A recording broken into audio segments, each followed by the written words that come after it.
Hello, my name is Caroline Leffler, And my name is Kate Lockerman. and today we will be talking about preserving human dignity through measures of poverty. To start, we want to answer two questions. How should we define poverty, and how do we measure it? In our opinion, poverty is a non-subjective measurement which looks at one's income and resources to determine if they can obtain basic necessities necessary for a healthy life. In simple terms, poverty means the inability for one to have enough resources for basic necessities. We believe the most beneficial poverty measurements are the SPM and the capabilities approach because they focus more on personal health and wellness in addition to economic income.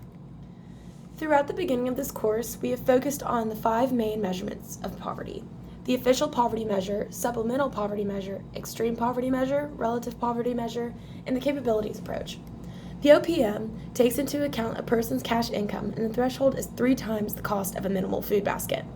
The main objection to the OPM is that it's outdated because it is based on food data from the 1960s. The extreme poverty measure takes into account a person's cash income and substance food. The threshold for this measurement is $3 per person per day, and 8% of the world is living on this as seen in the diagram. However, extreme poverty measure makes people that are just above the line seem like they're not struggling as well. The relative poverty measure looks at someone's cash income, and the threshold is 50% of the median income. With the relative poverty measure, it's hard to tell whether or not basic needs are met. People could be above the poverty line in one country and still not have the basic necessities.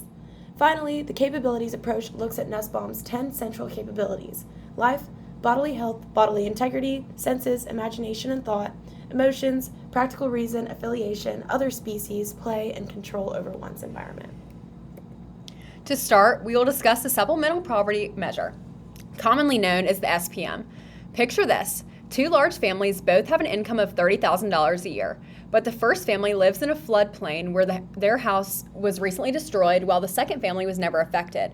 To the OPM, these 2 families look like they were in the same basic conditions. However, the first family now has to spend more of their income to fix their house, putting them in a lower income condition, which this measure does not record. The OPM disregards people's cash and resources that are non-cash government benefits like SNAP, Medicare, and Medicaid, which have been put in place in order to assist low-income families, measured as both in extreme poverty and right above the extreme poverty threshold, according to the 2023 U.S. Census. There is not a single number as the SPM threshold due to it being a quasi-relative measure with thresholds based on the distribution of spending across households, which helps identify up-to-date data to different income standpoints of people around the nation. Unlike the OPM's strict and old-fashioned relationship guidelines, the SPM captures cohabiting couples regardless of social status, which accounts for more families to be counted in their data. The SPM also takes out medical expenses from a fixed income, which benefits households because it reflects the actual resources available, making the measurement more fair, and can illustrate the extent to which certain families need more help than others. Finally, the SPM is a modern measurement that takes into account today's spending habits and living standards, unlike the OPM that still uses data from 1960. As Figure 6 presents, the SPM shows that the poverty rates in America reached up to 15.1% when compared to the OPM, which was lower at a shocking 8.9%.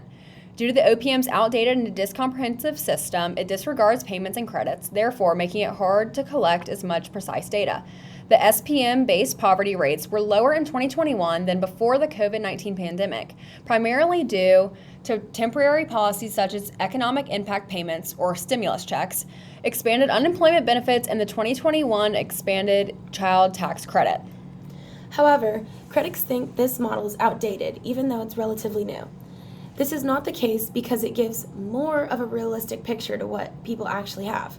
Others say that there are a lot of factors that go into the measurement, making it harder to calculate what an individual spends on their money. It's also hard to adjust geographically. In our opinion, these critiques aren't strong enough to lower the reliability of the SPM. While creating this presentation, we wanted to focus both on the economic and income aspect of poverty, but also the more personal, social side of impoverished studies. That is why we selected the central capabilities approach as our second model to put an emphasis on the human side of poverty. Picture a person who chooses to sit in a sauna all day to try to lose weight faster. There's another person who practically lives in a sauna because they can't afford air conditioning and it's always hot where they live. This person is physically harmed by this and could die because of it. The person who chooses the sauna has the capability to do so, but the person living in one doesn't have the capability to get themselves out of the situation, so under this approach, they're considered impoverished. During the 1980s, Martha Nussbaum helped create the capabilities approach, a measurement of poverty based on what people are able to do and be. She was influenced by her co-partner, Amartya Sen, and added more social measures to the economic system. The 10 central capabilities consist of life, bodily health, bodily integrity, senses, imagination and thought, emotions, practical reason, affiliation, other species, play, and control over one's environment. Central capabilities are what a person has because they have worth. These conditions all contribute to the overall measure of people's health and wellness. We believe these capabilities encapsulate a more human approach to measuring poverty because it respects everyone's abilities. We would include an 11th capability of rest because if you are a workaholic and can't rest, you are not capable of giving your 100% towards your work. Rest is a necessary part of everyday life and is pertinent to success. The capabilities approach discusses internal context of choice and internal capabilities. The external aspect of the capabilities measure is the external content needed to choose to turn an internal capability into a function. Internal capabilities mean that someone has the ability to do something without the external means of doing it. According to Nussbaum, the capabilities approach is concerned and is destined to fix entrenched social injustice and inequality, especially capability failures that are the result of discrimination or marginalization.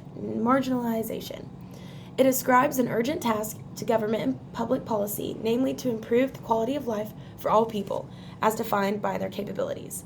By looking more at society's overall health and wellness, the capabilities approach looks to help those of impoverished areas to become socioeconomically stable. Some argue that the 10 central capabilities are hard to measure because each culture and society favors some over others. Categories like senses, imagination, and thought and play are hard to measure numerically because IQ tests or SAT scores do not define your intellectual capabilities to the fullest. However, standardized tests like these only show your ability to get the right test prep resources. They don't always show true intelligence because they could have the ability to succeed but not have the access to the right resources. These standardized tests are limited to practiced intelligence rather than broader creativity. The capabilities approach treats everyone as humans rather than minimizing people to a test score. The combination of the SPM accounting for numeric measurements and the capabilities approach measuring abilities physically and mentally encapsulates a poverty measurement that we think is best for society. Unlike the capabilities approach that focuses on your abilities as a human, Rector talks about the measuring poverty through material goods. Although Rector never explicitly states these theses about measuring poverty, we gathered that his definition would focus more on the material goods someone has rather than income. He talked about how most people who are under the poverty threshold in America still have material goods like iPhones, refrigerators, or TVs. While those items could be associated with having enough money to spend on unnecessary goods, we do not know from the data if people got them before or after falling into poverty. His argument is that poverty is overstated in America and is understandable because people who are considered poor do have more than we think they do. He wrote, "Poor families with children have more conveniences and amenities than other poor families." In 2005, the median amenity score for poor families with children was 16. These homes typically had both air conditioning and a personal computer. For entertainment, they typically had cable or satellite TV, 3-color televisions, a DVD player, a VCR, and a video game system such as an Xbox or PlayStation. Although they have these material goods, the way he states these facts seems insensitive to other struggles we don't know about. These material goods don't tell us anything about their income or what a day in their life looks like. This way of thinking overlooks their everyday struggles that we don't know about. Just because someone has a material good doesn't mean they can still provide food for meals and have enough money for basic necessities. Overall, we believe that the SPM and the capabilities approach preserve human dignity by measuring poverty both economically and socially. These two measures ensure that impoverished people gain the support and resources necessary to live a better life by the collection of detailed and up-to-date data. In the end, all people, regardless of class, deserve basic necessities for a healthy life, and we believe the SPM and the capabilities approach will benefit people the most. And these are our sources. Thank you.